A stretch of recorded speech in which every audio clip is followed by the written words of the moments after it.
శ్రీ గురుభ్యో నమః. హరి ఓం. అందరికీ నమస్కారం. ఓ కేశవ, ఇప్పటిదాకా నువ్వు నాకు చెప్పిన విషయాలన్నీ నిజమే, అందులో ఆవంతైన అబద్ధం లేదని నమ్ముతున్నాను. కానీ నీ గురించి, నీ స్వరూపం గురించి దేవతలు కానీ రాక్షసులు కానీ తెలుసుకోలేరు కదా. ఈ విషయాన్ని ఇంకొంచెం వివరంగా తెలుసుకుందాం.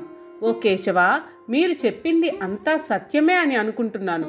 మీ గురించి నాకు పూర్తిగా తెలియకపోయినా గొప్ప గొప్ప మహర్షులు, మా పూర్వీకుడు వ్యాసుడు కూడా చెప్పాడు కాబట్టి మీరు చెప్పింది అంతా సత్యము అని నమ్ముతున్నాను అని కాసేపు కీర్తించిన తర్వాత అర్జునుడు అసలు సందేహాన్ని బయటపెట్టాడు. కృష్ణ, నాకు ఒక చిన్న సందేహం. అదేంటంటే, ఇంతకు తమరి అసలు స్వరూపం ఏంటి? తమరి గురించి కనీసం దేవతల కన్నా తెలుసా? దేవతలకే తెలియకపోతే రాక్షసులకు అసలే తెలియదు, ఇంకా మానవ మాతృలకు మాకేం తెలుస్తుంది అని మెల్లగా అడిగాడు. ఓ పురుషోత్తమ, ఓ దేవదేవా, జగత్పతే, నీవు సకల జీవరాశులను సృష్టిస్తున్నావు, పోషిస్తున్నావు, నియమిస్తున్నావు. నీ చేత సృష్టించబడ్డ వాళ్ళము మేము. మీ గురించి మీకే తెలుసు. మీ గురించి మీరు చెప్పకపోతే మాకేం తెలుస్తుంది చెప్పండి? మన తల్లిదండ్రుల నుండి మనం పుట్టాం, వారి గురించి వారే చెప్పాలి.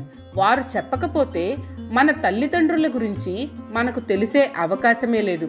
తల్లిదండ్రులు లేకపోతే ఇతరులన్నా చెప్పాలి. ఇక్కడ ఇతరులు అంటే మహర్షులు, యోగులు, పరమాత్మ గురించి తెలిసిన వారు, సనకాదులు మొదలైన వారు. శ్రీకృష్ణుడు పరమాత్మ అని అర్జునుడు గ్రహించాడు కాబట్టి ఆయన విభూతుల గురించి చెప్పమని నేరుగా ఆయన్నే అడుగుతున్నాడు. మీరు ఈ లోకమంతా వ్యాపించి ఉన్నారు అని ఇదివరకు మీరే చెప్పారు. కానీ తమరు ఈ లోకంలో ఎవరిలో, ఏ విధంగా, ఏ ఏ విభూతుల చేత వ్యాపించి ఉన్నారు? అలా అని చెప్పి అతి సామాన్యమైన విభూతుల గురించి కాదు, నాకు తెలియనివి, ప్రముఖమైనవి, దివ్యమైనవి అయిన మీ విభూతుల గురించి మాకు తెలియజేయండి.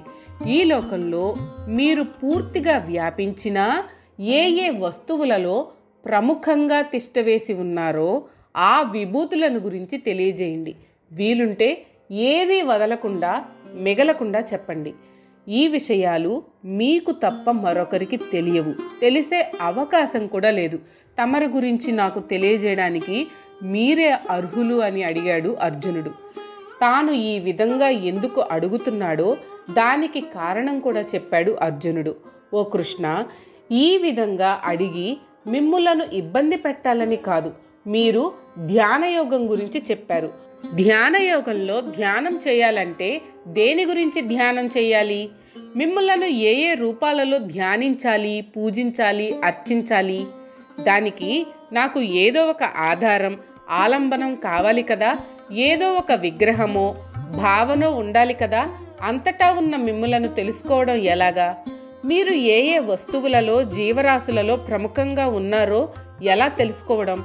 ఈ విషయాలు చెప్పడానికి మీరే సమర్థులు. కాబట్టి మీ యోగ మహిమను, మీ విభూతులను సవిస్తరంగా తెలియజేయండి. అవి తెలుసుకుంటే నేను ఆయా మానవులను, జంతువులను, వస్తువులను, విగ్రహాలను చూసినప్పుడు మీరు వాటిలో ఉన్నారు అన్న భావన కలుగుతుంది.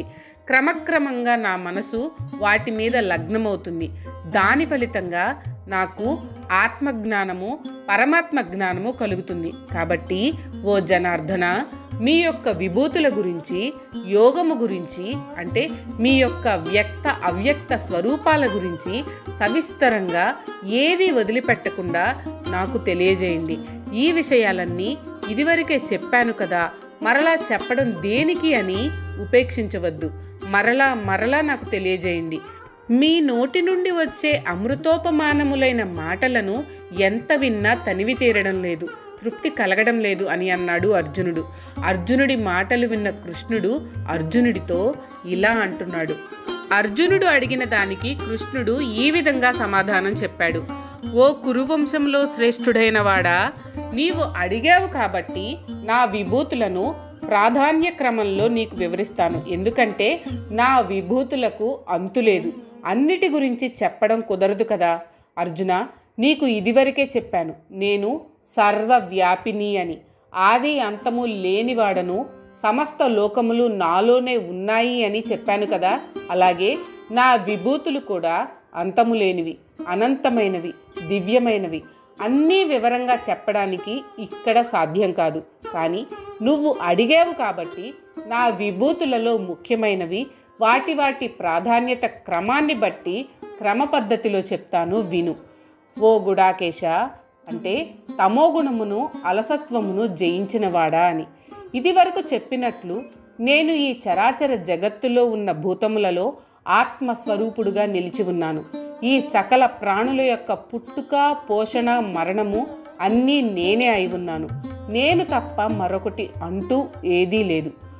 అర్జున, నేను ఇదివరకే చెప్పాను కదా, సర్వభూతములలో ఆత్మస్వరూపుడుగా నేనే ఉన్నాను. సమస్త ప్రాణుల యొక్క పుట్టుక, స్థితి, అంతము కూడా నేనే కదా.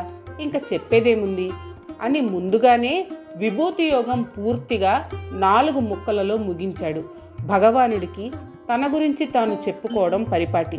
తన గురించి ఈ మానవులు ఎప్పటికైనా తెలుసుకుంటారేమో అని ఆయన ఆశ.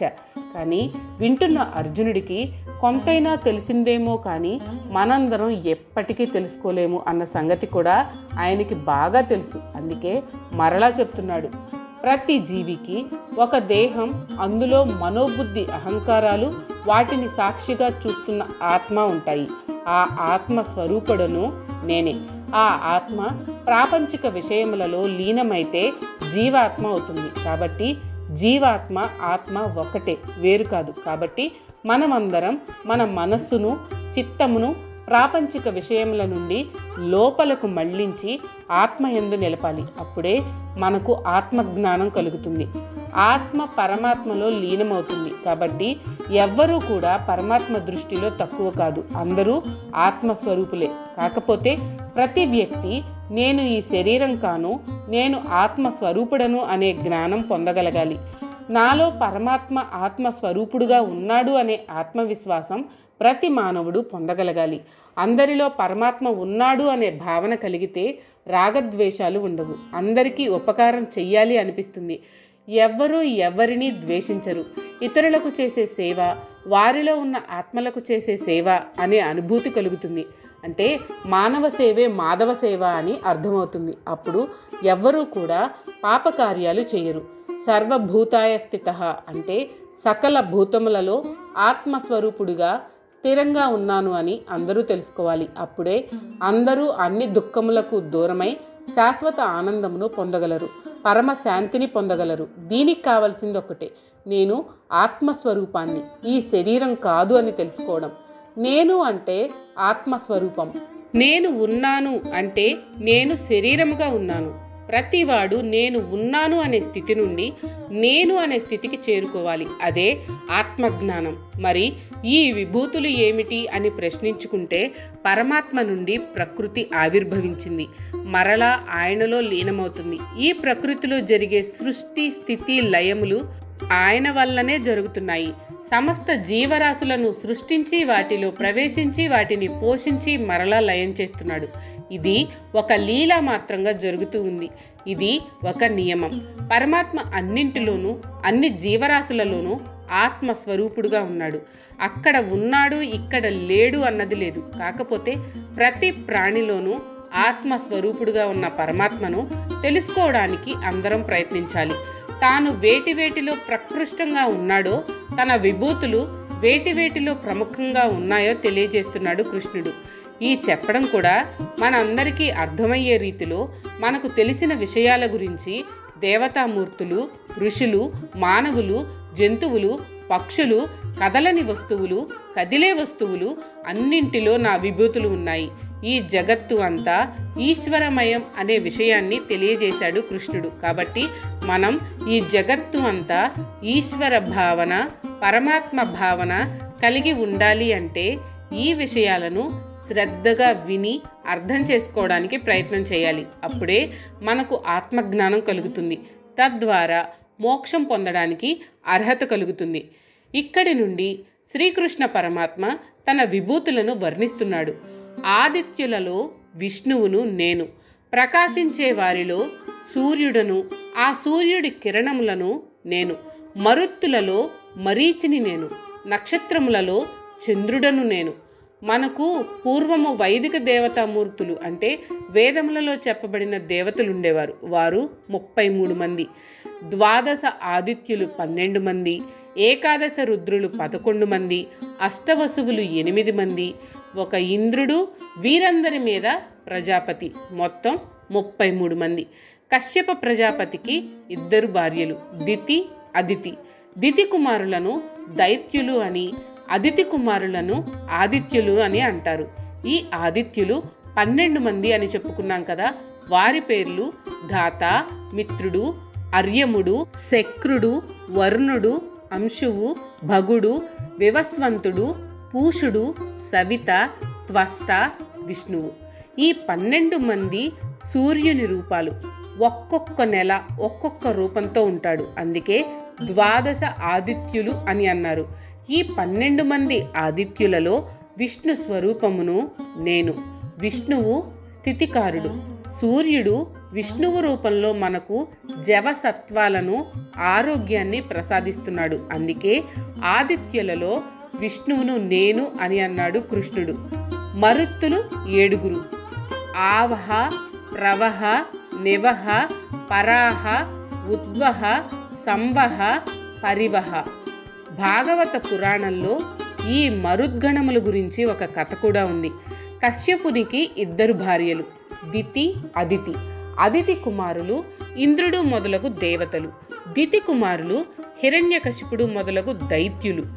ఇంద్రుడు విష్ణువు సహాయంతో తన కుమారులను చంపించాడని కోపంగా ఉంది దితి. తనకు ఇంద్రుడిని చంపే కుమారుడిని ప్రసాదించమని కోరింది దితి. భార్య మాట కాదనలేక ఆ వరం ఇచ్చాడు. కానీ కొన్ని నిబంధనలు పెట్టాడు. గర్భంతో ఉండగా ఆ నిబంధనలు అతిక్రమిస్తే ఆ పుట్టే కుమారుడు ఇంద్రుడికి మిత్రుడు అవుతాడు అని అన్నాడు. దితి సరే అంది. ఇది తెలిసిన ఇంద్రుడు పినతల్లి దితి వద్దకు వచ్చాడు. ఆమెకు సేవలు చేస్తున్నాడు. దితి కాదు అనలేకపోయింది. దితి ఒకరోజు ఒక నిబంధన అతిక్రమించింది. ఇదే తగిన సమయం అనుకున్నాడు ఇంద్రుడు. దితి గర్భంలో ప్రవేశించాడు. లోపల ఉన్న పిండాన్ని 7 భాగాలుగా నరికాడు. ఆ పిండాలు ఏడుస్తున్నాయి. ఏడవకండి ఏడవకండి అంటూ మరలా ఒక్కొక్క భాగాన్ని 7గా నరికాడు. మొత్తం 49 భాగాలయ్యాయి. వారంతా మమ్మల్ని ఎందుకు నరికావు, మేమేం అపకారం చేశాము అని ఇంద్రుణ్ణి నిలదీశారు. మీరు నన్ను చంపడానికే పుడుతున్నారు కదా అని అన్నాడు ఇంద్రుడు. మేము నిన్నెందుకు చంపుతాము, మేమంతా నీకు మిత్రులుగా ఉంటాము అని చెప్పారు. అందుకు ఇంద్రుడు అయితే మంచిదే, మీరు దితి కుమారులు దైత్యులు అయినా మిమ్ములను దేవతా గణములలో చేర్చుకుంటాను, మీకు దైవత్వాన్ని ప్రసాదిస్తాను అని అన్నాడు ఇంద్రుడు. తర్వాత 49 భాగాలుగా చేయబడిన మరుత్తులు ఇంద్రుడు దితి గర్భం నుండి బయటకొచ్చారు. నేను ఒక్క కుమారుడిని అడిగితే ఇంతమంది ఎలా వచ్చారు అని ఆశ్చర్యపోయింది దితి. జరిగిన విషయమంతా చెప్పి క్షమించమని కోరాడు ఇంద్రుడు. తన కుమారులు దేవతాగణములు అయినందుకు సంతోషించింది దితి. అప్పటి నుండి వారు వాయువుకు అధిష్టాన దేవతలుగా మరుత్తులుగా ప్రసిద్ధికెక్కారు. ఈ మరుత్తులు 49 మంది 7 గణాలుగా విభజింపబడ్డారు. వారినే మరుద్గణములు అంటే వాతశక్తులు అని అంటారు. ఈ 49 మనలో జీవశక్తిని ప్రసారం చేసే నాడులు అని కూడా అంటారు. ఈ నాడులలో ప్రవహించే జీవశక్తిని మరీచి అంటారు. అందుకే మరుత్తులలో మరీచి అంటే జీవశక్తిని నేను అని అన్నాడు కృష్ణుడు. ఇది భాగవత పురాణంలో ఉన్న మరుత్తుల కథ. ప్రకాశించే వారిలో నేను సూర్యుడును అని అన్నాడు. మనకు సూర్యుడు చంద్రుడు ప్రత్యక్ష దైవాలు. సూర్యుడు పగలు ప్రకాశిస్తూ ఉంటాడు.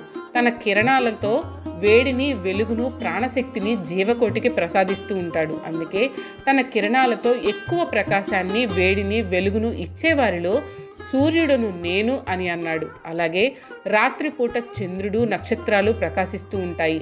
నక్షత్రాలు పరిమాణంలో పెద్దవే అయినా భూమికి కోటాను కోట్ల కాంతి సంవత్సరాల దూరంలో ఉండడం చేత మిణుకు మిణుకుమంటూ ఉంటాయి. కానీ చంద్రుడు మాత్రం భూమికి దగ్గరగా ఉండడం చేత పెద్ద బింబంగా కనపడుతూ తన మీద పడ్డ సూర్యకాంతిని వెన్నెల రూపంలో ప్రతిఫలింపచేస్తున్నాడు. చంద్రుడు తన కాంతితో ఓషధులకు, పంటలకు జీవం పోస్తూ ఉంటాడు. అందుకే రాత్రిపూట ఎన్ని నక్షత్రాలు ఉన్నా వాటిలో ఎక్కువ ప్రకాశం ఇచ్చేది చంద్రుడే. అందుకే రాత్రిపూట ప్రకాశించే వాటిలో చంద్రుడిని నేను అన్నాడు కృష్ణుడు. వేదములు 4. కొంతమంది త్రయీ విద్య అంటే వేదములు 3 అంటారు. 4 వేదములు ఏవి అంటే ఋగ్వేదము, యజుర్వేదము, సామవేదము, అథర్వణ వేదము. ఈ 4 వేదములలో సామవేదము నేను అంటున్నాడు. మొట్టమొదట వేదములు అన్నీ ఒకటిగా ఉండేవి. వ్యాసులు వారు ఒక్కటిగా ఉన్న వేదమును విభజించారు. దేవతా స్తోత్రములు, చరిత్రలు, శ్లోకములుగా ఉన్న భాగములను విడదీసి ఋగ్వేదముగా పేరు పెట్టాడు. ఆ శ్లోకములనే రుక్కులు అని అంటారు. తరువాత యజ్ఞములు, యాగములు, అవి చేసే విధానములు, వాటి వివరములు, యజ్ఞములు ఎవరు చేయాలి, దానికి ఏమేం కావాలి, యజ్ఞ కుండములు ఎన్ని ఉండాలి, ఎన్ని ఇటుకలు పెట్టాలి, వాటి పొడవు వెడల్పు, ఇలాగా యజ్ఞములు, యాగములు, క్రతువులు, వీటికి సంబంధించిన వివరములు, ఇంకా వీటికి సంబంధించిన ఇతర వివరములతో కూడి ఎక్కువగా గద్య భాగంతో ఉండే వేద భాగమునకు యజుర్వేదము అని పేరు పెట్టారు. తర్వాత ఈ 2 వేదములలో కఠినంగా కాకుండా సౌమ్యంగా పాడుకోతగ్గవిగా ఉన్న భాగములను సామవేదము అని అన్నారు. ఇవి కాకుండా మిగిలిన భాగములు అన్నీ కూడా అథర్వణ వేదంలో చేర్చారు. సాధారణంగా సత్వగుణం ప్రధానం కాబట్టి సాత్వికంగా పాడుకోదగిన వేద భాగము సామవేదము.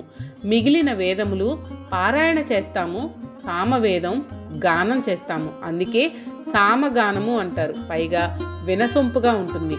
పైగా ఈ సామవేదములో ఋగ్వేదము, యజుర్వేదములోని ముఖ్య భాగములు ఇంకా కొన్ని ఇతరములు ఉన్నాయి. కాబట్టి సామవేదము చదివితే అన్నీ చదివినట్లే అనే అభిప్రాయం కూడా ఉండి ఉండవచ్చు. అందుకే సామవేదము అన్నింటికన్నా ఉత్తమమైనది అన్నాడు పరమాత్మ.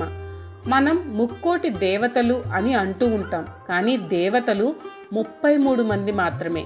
వారే దేవతాగణములు. ఈ దేవతాగణములకు అధిపతి ఇంద్రుడు.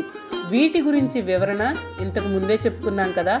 విష్ణువును ఉపేంద్రుడు అని కూడా అంటారు. ఇంద్రుడు లోకపాలకులలో ఒకడు. ఒక మన్వంతరములో విష్ణువు ఇంద్రుడుగా కూడా ఉన్నాడు. మనకు ఉన్న ఇంద్రియములు 10. మనో, బుద్ధి, అహంకారములు 3. వీటిలో మనస్సును నేను. ఇంద్రియములు ఒకే విధంగా పనిచేస్తాయి. కానీ మనస్సు ఈ ఇంద్రియములను శాసిస్తుంది, ఆయా పనులు చేయమని సంకల్పిస్తుంది. పైగా ఇంద్రియములు స్థూలములు, వాటి కదలికలు పరిమితం. కానీ మనసు అపరిమితమైన వేగం కలది. ఈ క్షణం ఇక్కడ ఉంటే మరు క్షణం వేల మైళ్ళ దూరంలో ఉంటుంది. కాబట్టి ఇంద్రియములకు అన్నింటికీ మనస్సు గొప్పది. కాబట్టి ఆ మనసును కూడా నేనే అని అంటున్నాడు. తర్వాత ఈ సకల జీవరాశులలో అంతర్లీనంగా ఉండి ఆ జీవరాశులను నడిపిస్తున్న చైతన్య స్వరూపమును నేను, అంటే ఆత్మస్వరూపుడను నేను. శరీరము జడము. లోపల చైతన్యం లేకపోతే అవి పని చేయలేవు. మనిషిలోని చైతన్యం లేకపోతే అవి చచ్చిపోతాయి. మనిషి చనిపోయిన తర్వాత ఇంద్రియములు అన్నీ ఉంటాయి, కానీ కదలకుండా పడి ఉంటాయి. ఏవీ పనిచేయవు. కొడుకు, కూతురు, భర్త, భార్య, ప్రేయసి, ప్రియుడు, ఇలా మనం ఎంతగా ప్రేమించేవారినైనా ఆ చైతన్యం లేకపోతే శరీరాన్ని ఇంట్లో ఉంచుకోము, కాల్చేస్తాం. కాబట్టి శరీరంలో చైతన్యం ముఖ్యమైనది. అన్ని జీవరాశులలో అంతర్లీనంగా ఉండే ఆ చైతన్యము నేను అంటున్నాడు కృష్ణుడు. ఏకాదశ రుద్రులు అంటే 11 మంది. వారు హరుడు, బహురూపుడు, త్రయంబకుడు, అపరాజితుడు, వృషాకపి, శంభువు, కపర్ది, రైవతుడు, మృగవ్యాధుడు, శర్వుడు, కపాలి. వీరిలో శంకరుడను నేను, అంటే హరుడు అని అర్థం. శం అంటే శుభములు, కరుడు అంటే కలిగించేవాడు. ఇక్కడ శుభములు అంటే ప్రాపంచిక సుఖములు అని కాదు అర్థం. దుఃఖపూరితమైన ఈ శరీరము నుండి విముక్తి కలిగించేవాడు, దుఃఖాలయమైన ఈ జన్మ నుండి విముక్తి కలిగించేవాడు. అందుకే ఆయనను శంకరుడు అని అంటారు. ధనవంతులలో కుబేరుడు యక్షులకు, రాక్షసులకు అధిపతి, రావణునికి సోదరుడు. కుబేరుడు యక్షుడు, రావణుడు అసురుడు. కల్పాంతంలో బ్రహ్మకు రాత్రి అయింది. సృష్టి అంతా తనలోకి లాక్కున్నాడు. మరలా విష్ణు నాభిలోకి వెళ్ళిపోయాడు. అప్పుడు ఈ లోకం అంతా జలమయమైంది. ఆ జలాలను రక్షించడానికి కొంతమంది ప్రాణులను సృష్టించాడు బ్రహ్మ. కానీ వారు బ్రహ్మ మీదనే తిరగబడ్డారు. తమకు వెంటనే ఆహారం కావాలని గోల చేశారు. వీరిని మంచి మాటలతో అనునయించాడు బ్రహ్మ. ఈ జలాలను రక్షించండి అని ఆదేశించాడు. వారిలో ఆకలితో ఉన్న కొందరు రక్షిస్తాం అని అరిచారు. అంతగా ఆకలి లేని మరికొందరు మేము ఈ జలాలను పూజిస్తాం అని అరిచారు. అప్పుడు బ్రహ్మగారు రక్షిస్తాం అని అరిచిన వారిని రాక్షసులు అని, పూజిస్తాం అని అరిచిన వారిని యక్షులు అని నామకరణం చేశాడు. తమో గుణం ఎక్కువగా ఉన్న వాళ్లను యక్ష రాక్షసులు అని అన్నారు. వీళ్ళు 2 విధములైన జాతులుగా మనం అర్థం చేసుకోవచ్చు. మన మానవులలో మాదిరే యక్షులలో, రాక్షసులలో మంచివాళ్ళు, చెడ్డవాళ్ళు, దుర్మార్గులు ఉన్నారు. కుబేరుడు యక్షులకు అధిపతి. రాక్షసులందరూ కుబేరుడి తమ్ముడైన రావణుడి పక్షాన చేరారు. ఈ కథ మీకు ఉత్తర రామాయణంలో కనిపిస్తుంది. రాక్షసులలో కొంతమంది అంటే దయ, జాలి, కనికరం, కరుణ, ప్రేమ, అభిమానం లేకుండా క్రూరంగా ప్రవర్తించేవాళ్ళు. ఇటువంటి వాళ్లను ఈ రోజుల్లో కూడా రాక్షసులు అని మనం అంటూ ఉంటాం. అంటే రాక్షసులు అంటే క్రూరులు అని ముద్రపడిపోయింది. వసువులు 8 మంది. వారిని అష్టవసువులు అని అంటారు. ధరుడు, ధ్రువుడు, సోముడు, అహుడు, అనిలుడు, అనలుడు, ప్రత్యూషుడు, ప్రభాసుడు. వీరిలో ఆఖరివాడు ప్రభాసుడు. ఇతడు ద్వాపర యుగంలో గంగాదేవికి కుమారుడుగా జన్మించాడు. భీష్ముడుగా ప్రసిద్ధికెక్కాడు. వీరిలో పావకుడు అంటే అనలుడు నేను. అనలుడు అంటే అగ్ని. అగ్ని పంచభూతములలో ఒకడు. ఆకాశము నుండి వాయువు, వాయువు నుండి అగ్ని పుట్టాయి. ఆకాశము, వాయువు కంటికి కనపడవు. పంచభూతములలో మొట్టమొదట కనపడింది అగ్ని. అందుకే అగ్నికి అంత ప్రాధాన్యం. అగ్నికి హవ్యవాహనుడు అని కూడా పేరు. యజ్ఞములు చేసేటప్పుడు అగ్నిని వేలుస్తారు. ఆ అగ్నిలో వేసే ఆహుతులను అగ్ని తీసుకుపోయి అందరి దేవతలకు అందచేస్తాడు. అగ్నికి ప్రతిరూపమే సూర్యుడు. అందుకే వేడి, వెలుతురు ఇచ్చే వాటిలో అగ్ని, సూర్యుడు ముఖ్యమైన వారు. పూర్వము ప్రతి ఇంట్లో అగ్నిహోత్రం ఆరకుండా వెలుగుతూ ఉండేది. కుశల ప్రశ్నలు వేసేటప్పుడు మీ ఇంట్లో అగ్నులు బాగా వెలుగుతున్నాయా అని అడగడం మనం పురాణాలలో చదువుకుంటూ ఉంటాం. ఇప్పటికీ కొంతమంది అగ్నినే వారి ఇష్టదైవంగా పూజిస్తారు. ఆ అగ్నిని నేను అంటున్నాడు కృష్ణుడు. తర్వాత పర్వత శిఖరములలో అంటే ఎత్తైన శిఖరములలో మేరు పర్వతమును నేను అన్నాడు. ఈ మేరు పర్వతము ఎక్కడ ఉన్నది అనడం ఒక వివాదాంశం. హిమాలయాలలో టిబెట్ దగ్గర ఉందని కొంతమంది, దక్షిణాఫ్రికాలో భూమధ్య రేఖ మీద ఉందని కొంతమంది అంటూ ఉంటారు. ఎందుకంటే మన పురాణాల ప్రకారం సూర్యుడు మేరు పర్వతం చుట్టూ ప్రదక్షిణం చేస్తూ ఉంటాడు అని ఉంది. హిమాలయాలలో ఉంటే అది కుదరదు. కాబట్టి ఇంకెక్కడో ఉండి ఉండాలి. ఆ మేరు పర్వత శిఖరము నేను అని అన్నాడు కృష్ణుడు. ఓ పార్థ, ప్రతి పనిని ముందు ఉండి నడిపించేవాడు పురోహితుడు. ఆ పురోహితులలో దేవ పురోహితుడు అయిన బృహస్పతిని నేను అని అన్నాడు పరమాత్మ. పురోహితుడు అతి ముఖ్యమైన పాత్ర వహిస్తాడు. మానవులను మంచి మార్గంలో నడిపిస్తాడు. ఒకసారి పాండవులు అరణ్యవాసంలో ఉన్నప్పుడు పాండవులకు ఒక గంధర్వుడికి మాట పెరిగింది. మేమెవరో తెలుసా, పాండుపుత్రులము, పాండవులము అని అన్నాడు అర్జునుడు. దానికి ఆ గంధర్వుడు, ఆ విషయం నాకెలా తెలుస్తుంది? మీరు ఇలా ఒంటరిగా రావడం తప్పు. మీకు ఒక పురోహితుడు ఉండాలి. ఆయన ముందు ఉండి మిమ్మల్ని నడిపిస్తాడు. మీ గురించి మా వంటి వారికి తెలియజేస్తాడు. కాబట్టి ముందు మీరు ఒక పురోహితుడిని నియమించుకోండి, మీకు శుభం కలుగుతుంది అని హితవు చెప్పాడు. అప్పుడు పాండవులు ధౌమ్యుని తమ పురోహితునిగా పెట్టుకున్నారు. పురోహితునికి అంత ప్రాముఖ్యం ఉంది. అటువంటి పురోహితులలో దేవ పురోహితుడు బృహస్పతి గొప్పవాడు. ఒకసారి ఇంద్రుడికి గర్వం తలకెక్కి బృహస్పతి దేవసభలోకి ప్రవేశిస్తే ఆయన్ని గౌరవించలేదు. దానికి ఫలితంగా ఇంద్రుడు ఎన్నో కష్టాలు అనుభవించాడు. వృత్రుణ్ణి చంపి ఇంద్రపదవి పోగొట్టుకుని 1000 సంవత్సరాలు ప్రవాసంలో గడిపాడు. పురోహితుడి గొప్పతనం అటువంటిది అని మనకు తెలియజేస్తున్నాడు కృష్ణుడు. సేనానాయకులలో కుమారస్వామిని నేను. ఆయన దేవసేనలకు అధిపతి. జలాశయములలో సాగరమును అంటే సముద్రమును నేను. సగర కుమారుల చేత తవ్వబడింది కాబట్టి దానికి సాగరము అని పేరు వచ్చింది. వాళ్ళెందుకు తవ్వారు అంటే వారి తండ్రి సగరుడు అనే చక్రవర్తి అశ్వమేధ యాగం చేస్తుంటే ఇంద్రుడు ఆ యాగాశ్వమును దొంగిలించి పాతాళంలో ఉన్న కపిలముని ఆశ్రమంలో దాచిపెట్టాడు.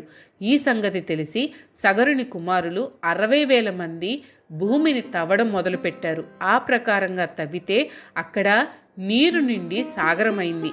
సగర కుమారులు తవ్వడం వలన ఏర్పడింది కాబట్టి దానికి సాగరం అని పేరు వచ్చింది. ఆ సాగరం నేను అని అంటున్నాడు పరమాత్మ. మీకు కనుక ఈ వీడియో నచ్చినట్లయితే లైక్ చేయండి. అలాగే మీ ఫ్యామిలీ అండ్ ఫ్రెండ్స్కి షేర్ చేయండి. ఛానల్లో కొత్త నోటిఫికేషన్స్ కోసం సబ్స్క్రైబ్ చేయండి. అలాగే పక్కనే ఉన్న బెల్ ఐకాన్ని ట్యాప్ చేయండి.